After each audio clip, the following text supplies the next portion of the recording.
Je m'appelle Clavenbiz, je suis COE, entrepreneur, COE de Artificial Intelligence Center Group, une startup qui travaille dans le domaine du numérique où nous proposons des formations, des services auprès des entreprises. Déjà avec la conférence des CyberDev, je me connais déjà avec le coach Giscard, c'est par lui qui m'a parlé de cette conférence, étant donné que je fais partie du domaine. Et puis j'ai vu aussi des publications dans les réseaux sociaux des CyberDev. Oui, c'était déjà quelque chose. Pour moi, c'était une opportunité où, avec cette opportunité, on avait la facilité de rassembler tout le monde, que ce soit les étudiants, que ce soit des personnes au niveau de chez nous local ou bien des personnes internationales, des experts, c'est tout. C'était vraiment une opportunité pour moi. Bon, comme je l'ai dit, c'était une opportunité où nous avons rencontré des experts nationaux, que ce sont des experts internationaux.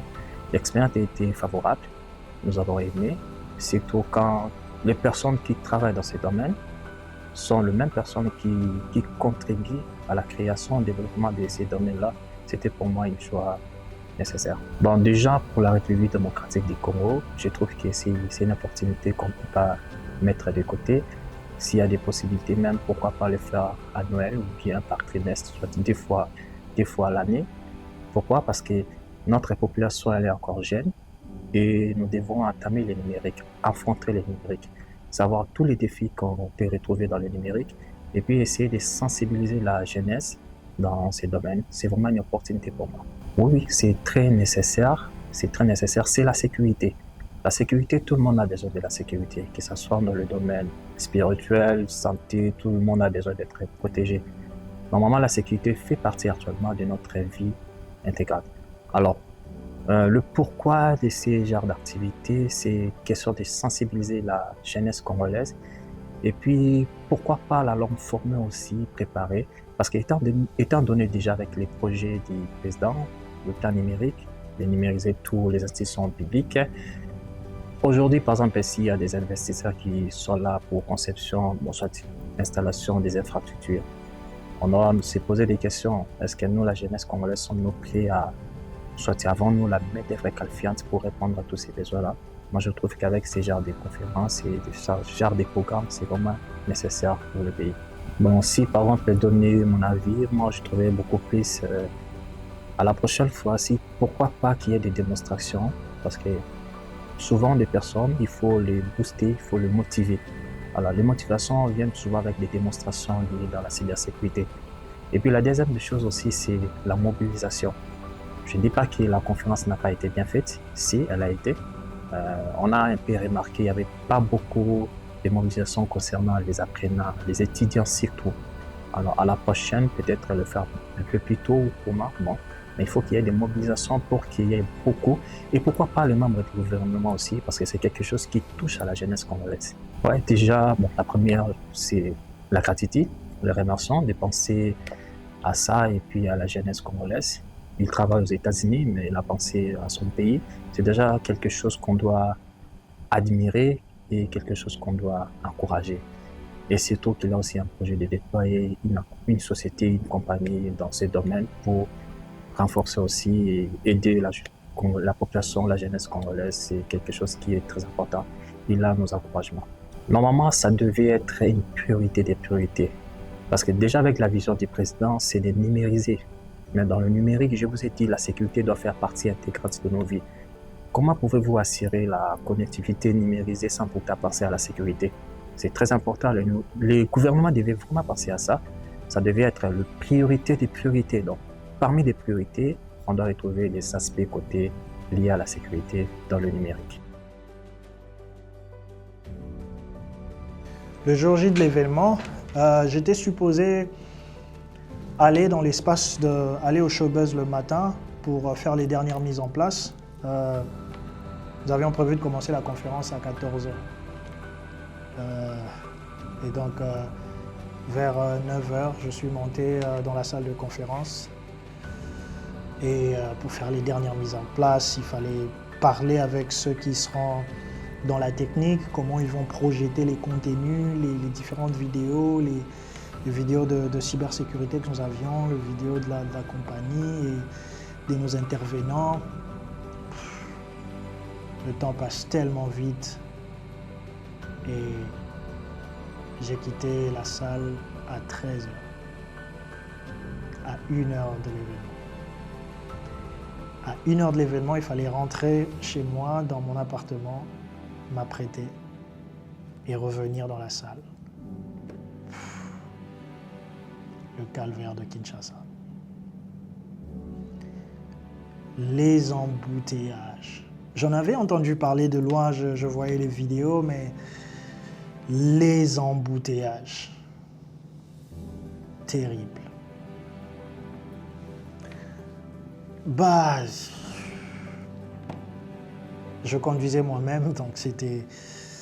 Il fallait crier au volant, il fallait parler, il fallait... Oh mon Dieu. Je suis arrivé à la maison, je me suis lavé, mais d'une vitesse astronomique. Je me suis apprêté et coincé. Impossible de bouger. Mon téléphone sonnait. Tu es où? Monsieur Yves est déjà là. Monsieur Germain est déjà présent. Le directeur de la DGD est déjà présent. Il est 14h30 et je suis encore loin, mais très loin de la salle. Pas le choix.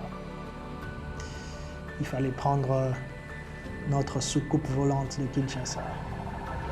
Eh ouais, il fallait prendre les voyants. J'ai donc abandonné ma voiture, carrément sur la route, et j'ai pris une moto. J'ai pris un Wewa. On lui a dit, écoute, emmène-nous le plus vite que possible. Donc j'étais là avec ma veste et mon ordinateur sur une moto. Je m'en vais diriger une conférence.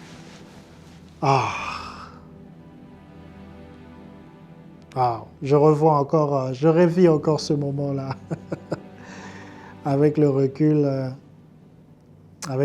c'est quand même intéressant. Et donc, j'arrive à la conférence, il est 15h, il est 15h30, on est 1h30 de retard. Le présentateur n'est pas encore là, il est coincé dans les embouteillages. Les gens s'impatientent. Et voilà, 15h40, le présentateur est arrivé et on a commencé. Malheureusement, le ministre était libre seulement dans la tranche de 14h à 15h, donc il n'a pas pu, il a dû s'excuser, il a envoyé son directeur de cabinet. Nous le remercions pour cela et la conférence a commencé. La conférence commence et ça s'annonce pas bien. Premier couac technique, le volume ne marche pas, l'hymne national n'a pas retenti. Il fallait donc le chanter en a cappella. Le stress que j'avais, je me suis dit, espérons que ça va le faire.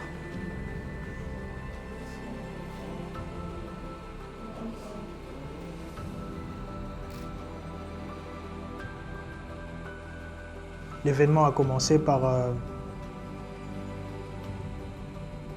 mon entrée, l'entrée de mon partenaire, Giscard Mido d'Anticommunication, et s'en est suivi aussi l'entrée du directeur de cabinet et son équipe. J'ai fait mon discours. Mon discours s'est inspiré de Patrice Emery Lumumba, qui est pour moi un héros national, un nationaliste, quelqu'un qui a donné de sa vie pour son pays. Et dans ses propos, que je regarde toujours de manière assez posthume, il a toujours insisté sur le fait d'aimer sa patrie. Et c'était quelqu'un qui avait l'espoir du Congo et de l'Afrique. Et c'est cet espoir-là que je voudrais apporter à mes compatriotes en ce qui s'agit de la technologie, qu'il y a espoir que le Congo devienne exactement ce qu'on aimerait faire, un hub technologique au cœur de l'Afrique. Et mon discours se portait sur ça. Un grand remerciement aux participants, Un grand remerciement à tous ceux qui ont cru. C'était intéressant de voir qu'il y avait plus de 400 personnes qui ont répondu présent et ouais, c'était merveilleux. Alors qu'on a eu un temps quand même assez bref pour organiser cette conférence, on a organisé cette conférence carrément en 3 mois. Et alors qu'il y en a qui font une année pour organiser des tels événements, en 3 mois, nous avons quand même pu réunir ce nombre-là. Nous avons vu des étudiants, nos membres de famille, des partenaires, des collègues, des connaissances et des curieux, des experts, ceux qui sont dans la technologie, qui ont répondu présent et cela nous a fait chaud au cœur. Ensuite, s'est suivi les discours de nos partenaires, les discours de nos experts. Monsieur Yves Punga parlait de l'état du numérique au Congo qui a fait tresser un mur.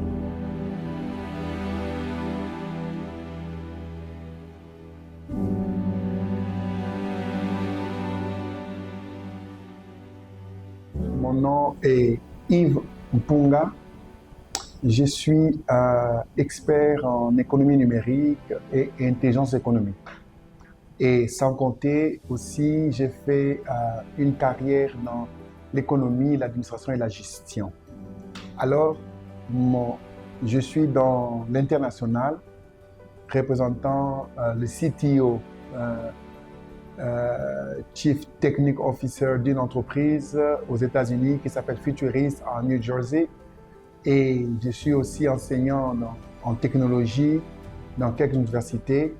Et aussi, ce que je fais le plus, c'est le coding. Je passe plus mon temps dans la codification, dans la programmation, l'administration, la gestion. J'aime beaucoup passer mon temps dans la technologie. Ma carrière dans la technologie se résume en un début vraiment engagé dans la programmation, dans la création de logiciels ici au Congo. Là, nous parlons en année 2002-2003. Après, je suis allé en Angola où j'ai travaillé dans le même secteur, dans la modernisation, dans la création de systèmes qui pouvaient gérer tout un pays. Alors là, dans l'éducation, dans l'administration, la gestion et des systèmes complexes qui pouvaient donner des résultats à temps réel avec des algorithmes avancés. Et c'est ce qui a fait mon travail, la base de ma carrière pendant plus de 12 ans, dans plusieurs domaines de l'éducation. À part ça, voulant beaucoup connaître, j'ai commencé mes études ici en économie, à l'UPC ici au Congo et informatique de gestion. Je suis allé encore refaire mes études aux États-Unis en programmation et en sécurité Internet, où je suis aussi entré en doctorat en administration et gestion. Cela ne s'est pas arrêté là. Je suis encore allé au Portugal, où encore pour me spécialiser en technologie web. Donc, la technologie, pour moi, est un ensemble d'outils que nous mélangeons pour arriver aux résultats escomptés. Des résultats pour les entreprises, les organisations, petites et moyennes entreprises, bien sûr, et pour les États. Alors, ma carrière en technologie, c'est vouloir intégrer les intrants, les inputs qu'on appelle les banques, les administrations, les gestions, dans deux systèmes qui cohabitent et qui partagent les informations à temps réel en utilisant des langages de programmation que moi j'aime beaucoup parce que c'est de la technologie. Je suis plus dans Java, Spring Boot, React. Bon, je passe mon temps dans JavaScript, React, Next Technology, Node.js et dans la base de données, avoir voulu avoir les données à temps réel dans une rapidité et dans la rapidité de l'accès aux données, je me suis beaucoup spécialisé pendant plus de 12 ans dans des procédures stockées plus complexes, dans les requêtes complexes pouvant amener le décideur à avoir les données à temps réel et les données fiables. La technologie, pour moi, c'est un ensemble d'outils que nous utilisons tous les jours, les API, tout ce que nous connaissons pour donner des résultats fiables aux organisations et principalement aux États. Oui, par email, par un contact direct avec notre ami Panzou qui nous a contactés, qui nous connaissait déjà, et c'est un événement extraordinaire que j'ai en République du Congo, l'une des premières. La cybersécurité, c'est la base. Notre travail, nous faisons le tout pour arriver à protéger les données des utilisateurs et le protéger des organisations. Ce séminaire ou cette conférence a donné un plus au Congo. Déjà, nous pouvons compter sur les ressources humaines congolaises pour arriver à protéger nos données. Cette conférence, c'est une des conférences que nous voudrions qu'elle se passe chaque 6 mois pour amener les entreprises, les organisations, l'État à comprendre la nécessité de la sécurisation des données et de l'information. La cybersécurité fait partie de notre vie quotidienne. C'est comme nous mangeons le pain et c'est comme nous devons prendre soin et en compte la cybersécurité. Je vais plus parler de l'économie numérique. Dans la conférence, moi, je parlais d'économie numérique parce que où je suis vraiment expert. L'économie numérique parce que c'est le futur. C'est le développement du Congo aujourd'hui, nous le disons, passe par l'économie numérique. Moderniser l'appareil de l'État, le partage de l'information, mettre des logiciels, des outils, des applications dans tous les secteurs de la vie sociale pour canaliser les recettes de l'État et donner à la population congolaise des solutions et des résultats dans leur quotidien. Les paiements, les inscriptions, la gestion, l'administration, les ressources humaines et même l'interaction avec les banques. Donc l'économie numérique, aujourd'hui, nous sommes à la pierre taillée encore, mais nous entrons. Parce que nous disons, si on ne s'y met pas aujourd'hui, les autres s'y mettront à notre place et nous serons colonisés numériquement. Voilà pourquoi nous avons participé à la conférence sur la cyberdev et voilà pourquoi nous apportons un plus dans l'économie numérique. Une telle conférence avec des grands participants en République démocratique du Congo, c'est une première. Et c'est là, nous a vraiment marqué et nous en voulons plus. Et voilà pourquoi nous sommes au devant de vous, en train de vous relater tout ce qui s'est passé dans la conférence. Dans l'organisation, il y a toujours à améliorer. Ce qui n'a pas été, il n'y en a pas, parce que l'homme améliore, il innove toujours. Voyons voir la deuxième édition, et c'est là que nous parlons. On ne peut pas parler de ce qui n'a pas été, parce que tout a été, et pour nous, c'était un succès. Le Congo est encore au début. Dans le domaine numérique, le Congo est encore dans la phase où les organisations, les ministères, les dirigeants ne comprennent pas encore le bien fondé de la numérisation de l'État. Vous êtes ministre, on vous parle, il faut moderniser, vous allez peut-être chercher un frère, un ami, un cousin, un enfant, en oubliant les experts. Nous sommes encore à cet état-là. Il arrivera un moment où les experts seront en train de gérer, en train d'aider le pays à se développer. L'état du Congo actuel, c'est encore un mythe. C'est quoi l'économie numérique? Tout le monde veut connaître, veut savoir. L'économie numérique, c'est l'économie, mais en utilisant les outils informatiques pour arriver à avoir des données à temps réel, des statistiques, des résultats fiables. C'est ça l'économie numérique. Avoir les données, l'accès aux données à n'importe quel point du monde. C'est ça ce que nous apportons. Ponésie, Panzou, c'est la bienvenue. C'est un marché, un domaine vraiment nouveau, mais il a fait un pas. Et il a beaucoup de succès déjà parce que d'emblée, la cybersécurité, c'est un domaine où tout le monde, les ménages, tout le monde est concerné. Alors, une entreprise et son apport c'est un grand marché et ça va aider le Congo à se développer. C'est un plus. Il apporte sa pierre dans le développement du Congo et nous félicitons ses efforts et son engagement. Qu'il aille de l'avant et que le Congo puisse lui apporter tout le soutien possible pour qu'il puisse avoir du succès. Le mot de la fin, c'est que je vous remercie encore pour cette invitation à Cyberdev, à Nézi, à toute l'équipe et nous encourageons à aller de l'avant parce que le Congo, c'est notre pays et nous tous, nous devons apporter quelque chose de nouveau et la cybersécurité et l'économie numérique en fait partie. Je suis Etmadel Kassanzou Clément, étudiant à l'Université de Kinshasa en L3 LMD, statistique, mathématiques et informatique. J'ai entendu parler de la conférence, bien sûr, à la faculté. Nous avons vu des affiches par-ci par-là et à travers notre délégué facultaire, il nous a informés. C'était une première pour moi et j'ai eu une belle expérience déjà d'être devant des experts, les écouter, entendre leurs conseils. Cela nous a vraiment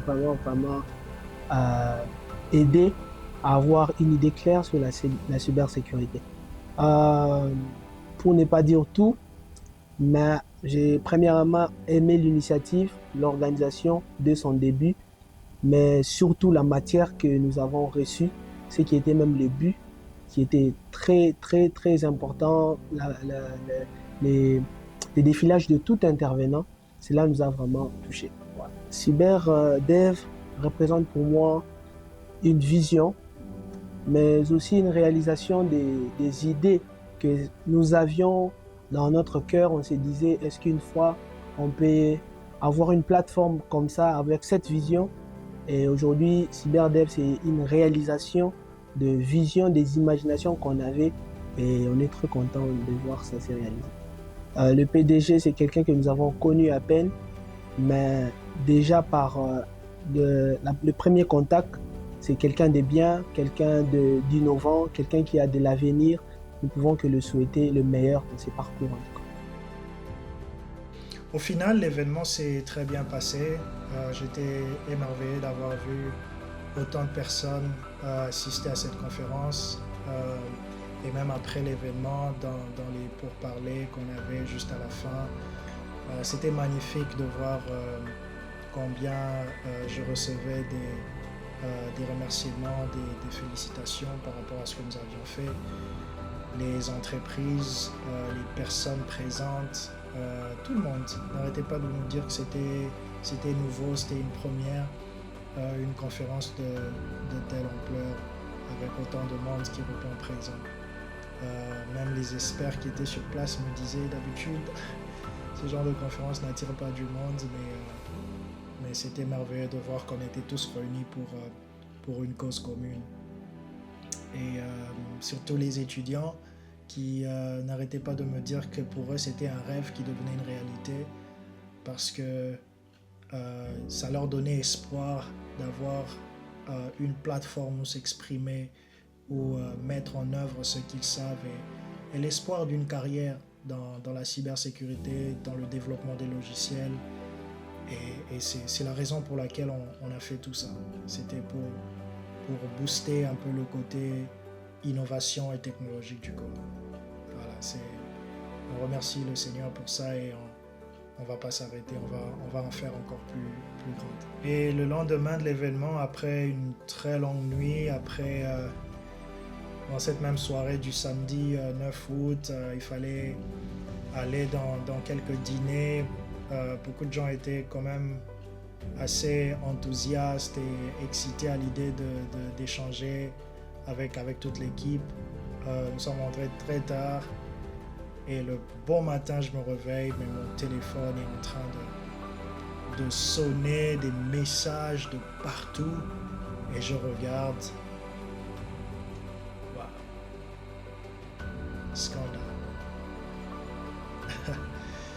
Alors on m'envoie cette vidéo, on me montre comment la télévision nationale a reporté un peu la conférence qu'on a fait, mais elle n'a pas reporté d'une manière à nous donner du crédit dans ce qu'on a fait. Et mon équipe était fâchée, déçue, mais voilà, en tant que bon leader, il fallait remonter le moral de tout le monde et faire comprendre qu'il faut continuer.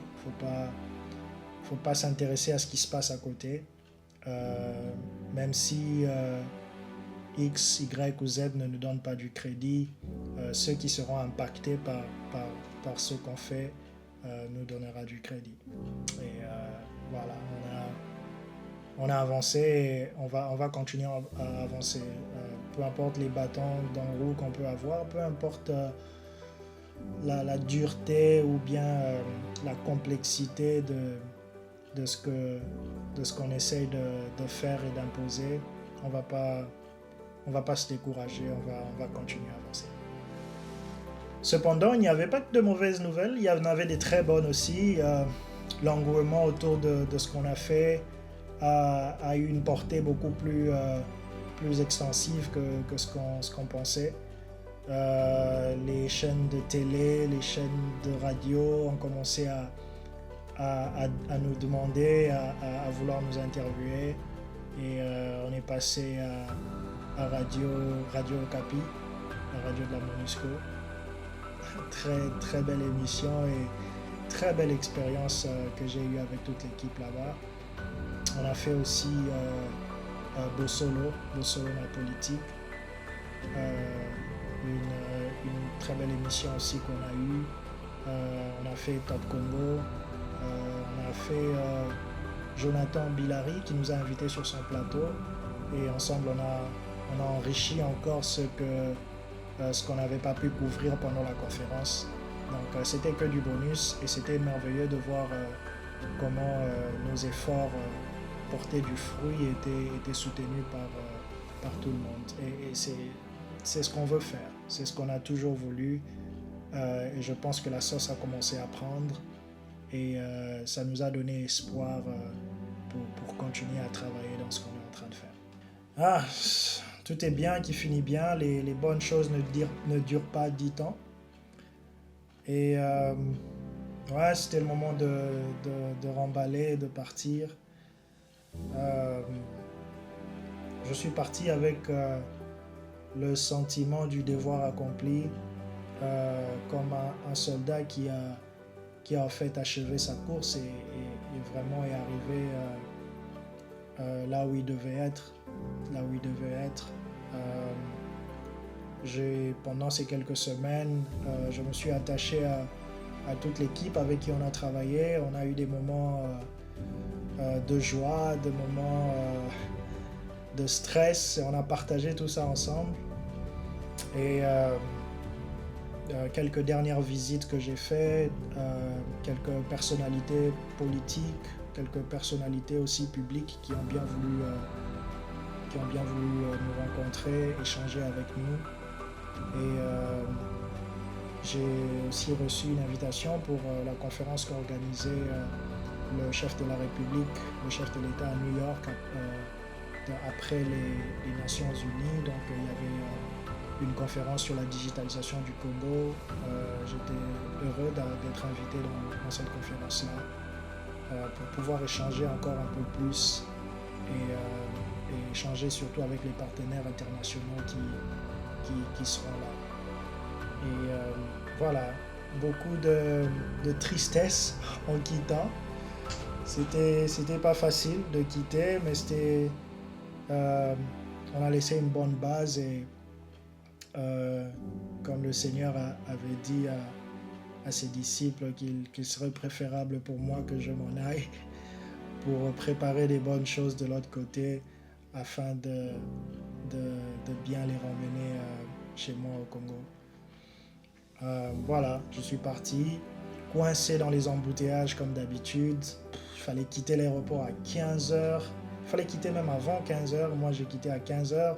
Mon vol était prévu à 20h. Je suis arrivé à 19h30 et c'était le combat à Kinshasa pour voyager. Mais par la grâce de Dieu, on l'a fait. Et voilà, je suis parti avec le sentiment d'avoir fait quelque chose, avec le sentiment d'avoir donné beaucoup d'espoir et donc de s'être créé une responsabilité face à ceux-là qui ont cru en CyberDev. Et voilà pourquoi, sans tarder, nous avons lancé la masterclass, la formation à la cybersécurité, parce que tout le monde demandait ça. Tout le monde, tous les jours. La formation, on veut être formé, on veut comprendre, on veut arriver à un certain niveau. Et donc on a lancé la formation. Et rien qu'au jour de lancement, on a eu une centaine de personnes qui sont enregistrées. Donc on a vu que le message était passé. Mais aussi nous préparons donc l'entreprise qu'on va installer, CyberDev, qui va s'occuper un peu de répondre à tous ces défis digitaux dans la cybersécurité, dans le développement des logiciels. On va essayer de sécuriser nos entreprises, sécuriser les institutions de l'État, sécuriser même les populations, parce que tout est numérisé maintenant. Et il faut avoir une sécurité numérique pour avoir un pays qui émerge et qui ne perd pas ses données, qui ne perd pas d'argent, qui n'est pas victime d'une mauvaise réputation sur le plan international.